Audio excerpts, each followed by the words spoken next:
Very good afternoon or good morning to you. My name is Tymo Bollerhey. I'm the Managing Director of H2 Global Advisory in Germany. H2 Global Advisory is the sort of new company that implements or develops the H2 Global concepts, which is being implemented through the H2 Global Foundation and the intermediary, which I will explain further. And my name is, as I said, Tymo Bollerhey. I joined the H2 Global Advisory a couple of months ago. Previously, I was based in Brazil, working for GIZ in Brazil, where we initially developed the H2 Global concept together with other colleagues from GIZ. My background is I've been in the finance industry for the last 20 years on the private sector side, working for international banks and asset managers, with a brief stop within the African Development Bank, looking after the energy collaborations with the private sector before joining GIZ in Brazil, where I also initiated other hydrogen-related projects, for example, H2 Brazil, which I think will also be topic of today's conversations. What is H2 Global all about? H2 Global wants to stipulate the market ramp up for the international production of green hydrogen and its derivatives, which we call PTX, Power-to-X products. The current situation in the market is as follows. We have sort of the chicken and egg situation where the cost to produce green hydrogen and its PTX products is relatively high at the time, at this point in time, whereas the price that is achievable for these products in the market is related to the gray or to the fossil-based products, which is much lower, and there's a huge contrast between the production costs and the price that is achievable in the market. We also expect that the production costs will actually slightly decrease over the next couple of years when we have industrial scaling up of the hydrogen economy. And that is paired with a situation where the regulatory environment in Europe, in Germany, but also globally is very uncertain in regards to the usage or the regulatory environment in regards to CO2 pricing and other instruments that will be implemented, which will have a huge impact on the request for and the demand for green hydrogen products. That is where H2 Global comes in to cover that chicken and egg situation that we have at the moment and bridge that momentum. Because the industry, but also the political side, they're 100% sure if we want to reach the goals, the climate goals 2030, 2050, we need to start investing now in industrial scale into the production of green hydrogen, and we cannot lose any momentum, any time going forward. So that is where H2 Global comes in, because we want to prepare or provide a business case for the production of green hydrogen now and sort of cover and close the gap between the relatively high production costs and the costs and the market prices that are achievable.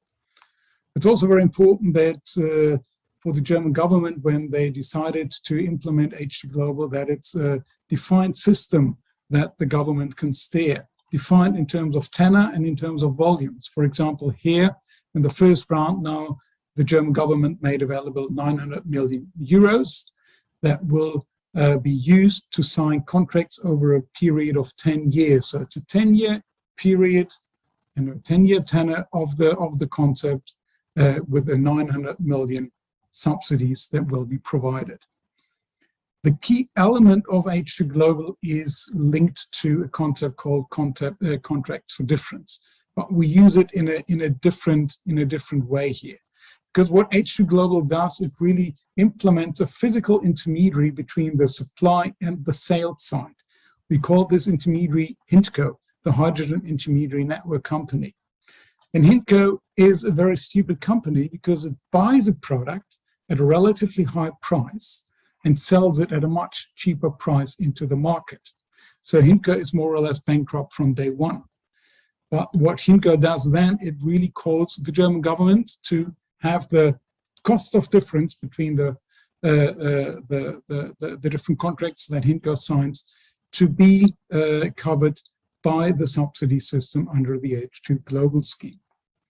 So it's very important for the production side, but also for the offtake side. The physical contracting partner here is really HINCO, that intermediary that I mentioned. It was very important for us and also for the German government that we develop a market-related and a market-based system here. So what we introduced here is the so-called twin auction system. We have an auction or auction-based system on the production side, on the signing of the long-term offtake agreements, but we also have an auction on the offtake agreements of HINCO, so that we ensure that the cost of difference that actually needs to be compensated by the German government is as low as possible, meaning the lowest bid on the supply side will get the strike, whereas the highest bid on the offtake side of HINCO will get the strike, so that the cost to be covered is as limited as possible. In practical terms, it looks like this, that we really have that physical intermediary in the middle, and HINCO provides 10-year offtake agreements. And that 10-year offtake agreements is providing that business case on the supply side, because we have 10 years that you really can sort of bank and plan your investment on. And you have an off-taker, the HINCO, which is backed by the German government, which is a blue chip and hence bankable off-taker. That makes the business case on the supply side. On the sales side, as I said, we provide also the sales side, the so-called HSAs, the hydrogen service agreements. They will cover sales into the German market. Here we also have an auction, so the lowest bidder will get this, the highest bidder will get the strike. However, we have a difference in the tenor of the contracts that we choose, because we only provide 1 year or maximum 2-year contracts on the sales side of HINCO. And why do we do that? As I mentioned, we believe that the regulatory environment will most likely change in the next couple of years. And that is sort of where the core element of the H2 Global system comes into, because we want to allow HINCO to benefit from any regulatory changes that might come in the next couple of years, which will have potentially an impact on the price that is achievable in the market for a green product. If we look at that scheme here, which is just sort of should just give you an idea what the sort of price developments could look like. It's not an indication. We have that red line, that is sort of the 10-year contracts, the HPAs, the hydrogen purchase agreements that HINCO signs. That gives that investment certainty that is needed. The yellow line is sort of the line, a potential line of the development of the prices that HINCO can achieve on the sales side. In the beginning, the cost of difference will be quite significant. That cost of difference is the gap that needs to be covered and closed by the German government. But assuming that the regulatory environment will change, there could be CO2 pricing, there could be border taxing, all the elements that are currently under discussion will have a huge impact on the demand for green hydrogen and its PTX products. There will be a limited offer in the beginning, so the market price for those products will rise. And in order to allow HINCO to benefit from a rise in those market prices, that's why we have that short-term sales contracts, which allows them to, as I said, to close the gap that needs to be, or to limit the gap that needs to be closed between the yellow and the red line. And that then makes the German taxpayer happy, because less taxpayers' money needs to be involved to close the gap between the red and the yellow line. How do we, that sort of gives you just another overview of what it really looks like. So we have an intermediary, the market maker HINCO in the middle.